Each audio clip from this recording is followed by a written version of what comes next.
ვაწყობ ვაშლის და მაყვლის უგემრიელეს ეგრეთ წოდებულ პეროგს.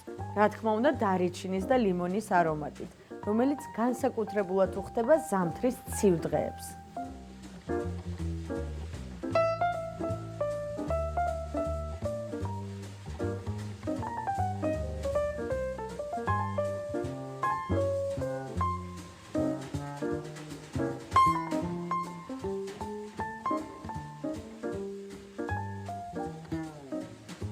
ვაშლის და მაყვლის ეგრეთ წოდებულ პეროგს ჭირდება ხრაშუნა ცომი. დავიწყეთ მომზადება. ქვილი 500 გრამი, ცოტა ზედმეტიც 600 გრამი ქვილი გამოვიყენოთ, იმისთვის რომ კარგად მოვრთოთ ვაშლის პეროგი. ვანილი ფქვილშივე დავუმატოთ, დაახლოებით 2 გრამი ვანილი, კარაქი 125 გრამი. რა თქმა უნდა, კარაქზე მომზადებული ცომი კიდევ უფრო გემრიელი გამოდის. და გავხეხოთ ფქვილში კარაქი. გავხეხეთ კარაქი. ეხლა ხელითვე გავაერთიანოთ კარაქი და ფქვილი. აი ესე გავაფხვიეროთ ცომი. კვერცხი, 1 ცალი მთლიანი კვერცხი. და რძე 100 მილილიტრი. მოვზილოთ ცომი. რძე კიდევ უფრო ფაფუგს გახდის ცომს, მაგრამ საკმაოდ მკვრივი მასა უნდა მივიღოთ. ცომი თითქმის მზად არის, გადმოვიტანოთ დაფაზე. ცოტა ფქვილთან ერთად გადავზილოთ რამოდენიმეჯერ. არომატული ცომი მზად არის. ეხლა უნდა დავასვენოთ დაახლოებით 15 წუთით და მოვამზადოთ პარალელურად ვაშლის და მაყვლის შიგთავსი. დავჭრათ ვაშლი კუბებად. კანს ვუტოვებ, იმიტომ რომ ამ ვაშლის კანი საკმაოდ არომატულია. ეს არის მწვანე მჟავე ვაშლი. შაქარი ცოტა მეტი დაგჭირდება, მაგრამ ძალიან არომატული გამოვა. და ზუსტადაც ეს მინდა, რომ იყოს ნამცხვარი ცოტა მჟავე და თან კვილი. წითელი ვაშლი. ესეც დიდ კუბებად დავჭრათ, კანიანად. ავანთოთ ცეცხლი. საშუალო ცეცხლზე მოვშუშოთ ვაშლი შაქართან, დარიჩინთან და მაყვალთან ერთად. შაქარი 250 გრამი. როგორც თქვი, საკმაოდ მჟავე არის თვითონ მწვანე ვაშლი, ამიტომ შაქარიც ბლომად დაგჭირდება.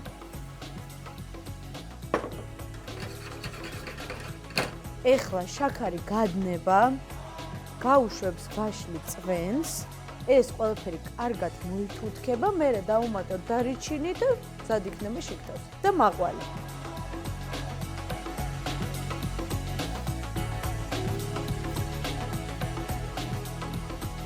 კარგად გაუშვა უკვე წვენი ვაშმა, შაქარიც გადნა, აი ესეთი ბლანტი წვენი აქვს, შაქრისგან არის შესქელებული. ვადუღოთ ეხლა დაახლოებით 5 წუთით.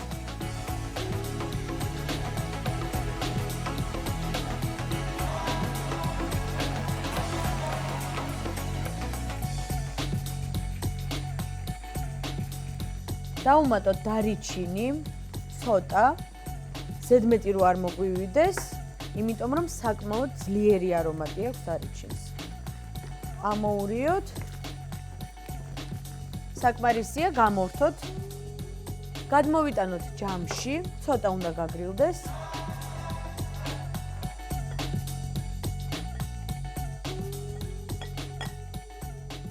როგორი ფერი აქვს, ფერი შეუცვალა დარიჩინმაც, უფრო მოოქროსპრო გახდა და მოყავისფრო.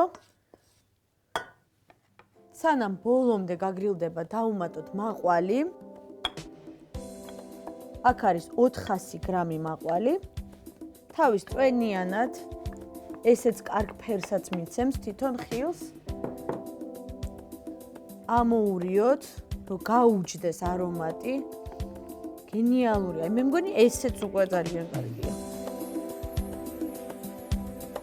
და ეს რო გამოცხება, გავაგრილოთ. ვიწყებთ ცომის გაბრტყელებას.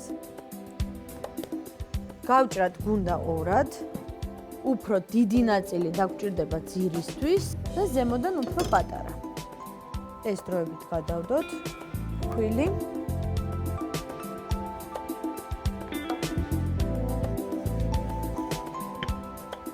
ტარტის გამოსაცხობი ფორმა დავატოლოთ. ზედმეტი ცომი მოვაჭრათ, რომელიც აუცილებლად დაგჭირდება. რადგან უნდა მოვრთოთ მერე ნამცხვარი.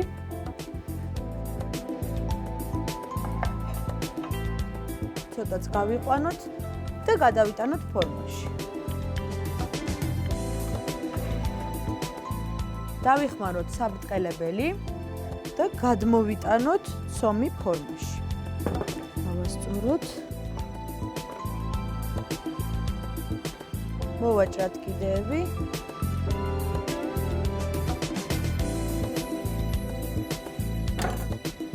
გადავზილოთ ეს გუნდა. დამჭირდება და გადმოვიტანოთ ფორმაში შიგთავსი. დავუმატოთ ცოტა ფქვილი, ერთი სუფრისკორი ფქვილი, იმისთვის რომ საკმაოდ წვნიანია და დუღილს დაიწყებს ცხობისას, რომ არ გასკდეს ცომი. უფრო შეკრავს მასას და წვენიც უფრო ბლანტი ექნება.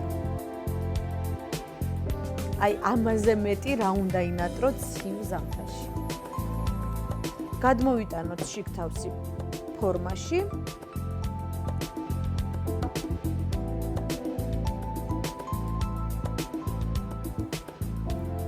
დავახეხოთ ლიმონის ცედრა.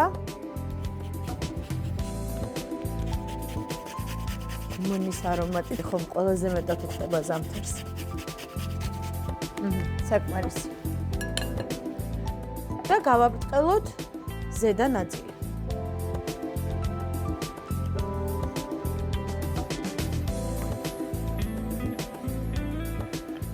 დავაფაროთ ზემოდან.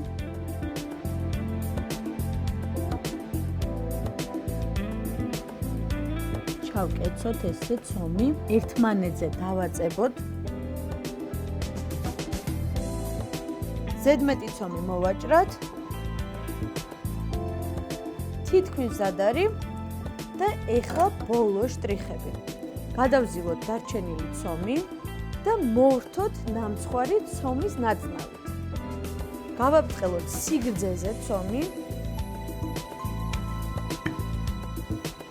ჭრით შუაში. ერთი ნაწილი დროებით გადავდოთ. გავუსწოროთ კიდეები. და გავუკეთოთ ორი ჭრილი.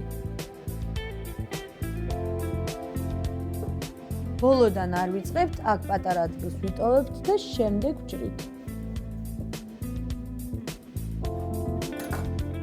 ვიწყებთ ჩვეულებრივად ნაწნავის დაწნას.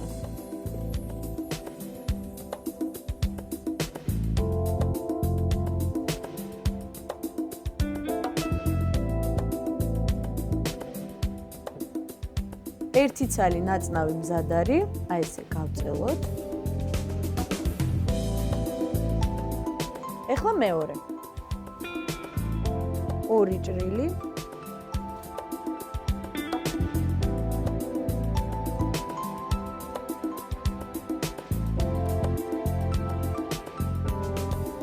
მზად არის.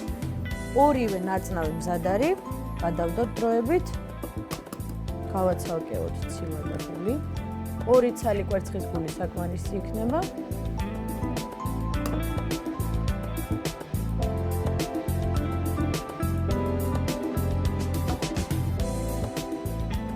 გადავუსვათ კვერცხის გული.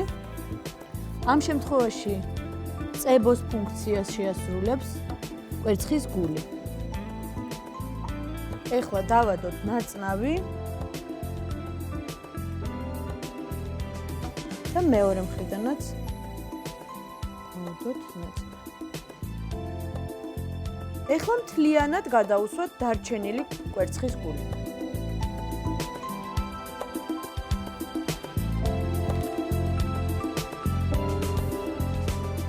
თითქმის მზად არის. გავუკეთოთ რამოდენიმე ნაჩხრეტი. ამოხეთქა არომატი. და ვაცხობთ წინასწარ გახურებულ ღუმელში 200 გრადუსზე 25 წუთით.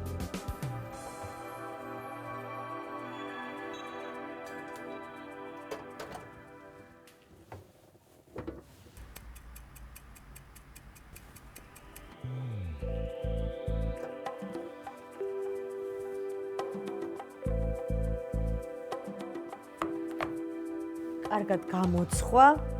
ნახეთ როგორ პრიალებს კვერცხის გულისგან.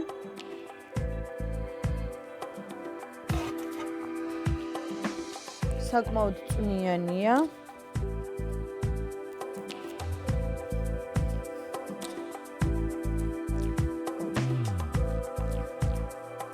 უნდა გავსინჯოთ. თომი ხრაშუნა.